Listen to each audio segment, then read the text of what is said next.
კიდევ ერთი საიდუმლო ინგრედიენტი დესერტების, ლიმონათებისა და კოქტეილების მოყვარულთა კულინარიულ არსენალში. მე და შეფი ვიყავით ჩვენს საყვარელ კაფეში, მივირთვით ჩემი საყვარელი ლიმონათი და კიდევ ერთხელ დავწმუნდით, რამდენად ცვლის კოქტეილების და ლიმონათების გემოს მათი სწორი სიროფით მომზადება. აღარაფერს ვამბობ ნაყინზე, კარამელზე და სხვადასხვა დესერტებზე. ამიტომ შეფის დაჟინებული თხოვნით გიზიარებ ინვერტული სიროფის რეცეპტს. სად მოკლედ მოგიყვები როგორ მუშაობს და სად შეძლებ მის გამოყენებას. რეცეპტი აუცილებლად შეინახე, ვფიქრობ გამოგადგება. მომზადება კი ძალიან მარტივია. შაქარს დავასხი წყალი, დავამატე ლიმონმჟავა და დაბალ ცეცხლზე მუდმივი მორევით მივიყვანე ადუღებამდე. როგორც კი წამოდუღდა, მორევა შევწყვიტე, რამდენიმე წუთით დავახურე თავსახური იმისთვის, რომ წარმოქმნილმა ორთქლმა ჩაწმინდოს ქვაბის კედლებზე თუ არის დარჩენილი შაქრის გაუხსნელი კრისტალები. მივიყვანე 114 გრადუსამდე. თერმომეტრი აუცილებელია, თვალით და ინტუიციით ამ შემთხვევაში მოქმედება არ ღირს. ქვაბი გადავდგი, რამდენიმე წუთი დაველოდე, ცოტა რომ შეგრილდეს, შემდეგ კი ცხელი სიროფი სუფთა მშრალ მინის ხილაში გადავასხი. ხილა წინასწარ შევამზადე, შევათფე მდუღარე წყლით, სიროფის ჩასხმისას რომ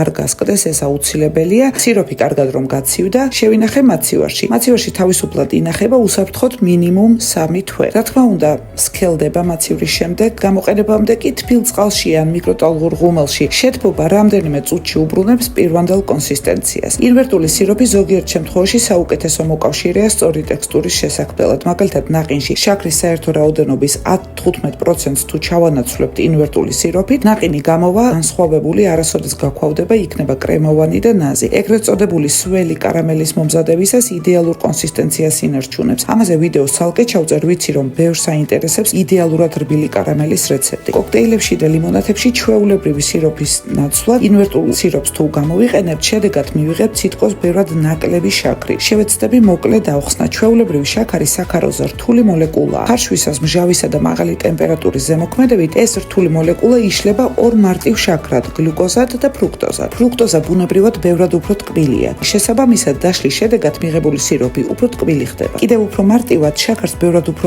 მეტი სითბოს პოტენციალი აქვს, რაც დამალულია მოლეკულურ დონეზე. და როგორც კი ვათავისუფლებთ, ან უფრო სწორი იქნება ვთქვა, ვაცალკევებთ ფრუქტოზას, ამით ვაძლიერებთ სითბოს, ისე რომ არ უზრდით შაქრის რაოდენობას. ეს ნიშნავს, რომ კოქტეილსა თუ ლიმონადში მისი გაცილებით მცირე რაოდენობა გვჭირდება. და კიდევ ინვერტული სიროფი მხოლოდ სითბოსთვის არ გამოიყენება. ლიმონადში ის ანეიტრალებს მჟავიანობას, კოქტეილში კი ალკოჰოლის მკვეთრ ნოტებს არბილებს. ამის დამსახურებით კი სასმელში სითბო, სიმჟავე და არომატები იდეალურად ერთიანდება. შედეგად ჩვენი რეცეპტორები გემოების პალიტრას სრულფასოვნად აღიქვამს. ატკბი ზაფხულით გაგრილდი, ისე ამოვნე და შეივსე ახალი ენერგიით. მადლობა რომ მიყურე ბოლომდე.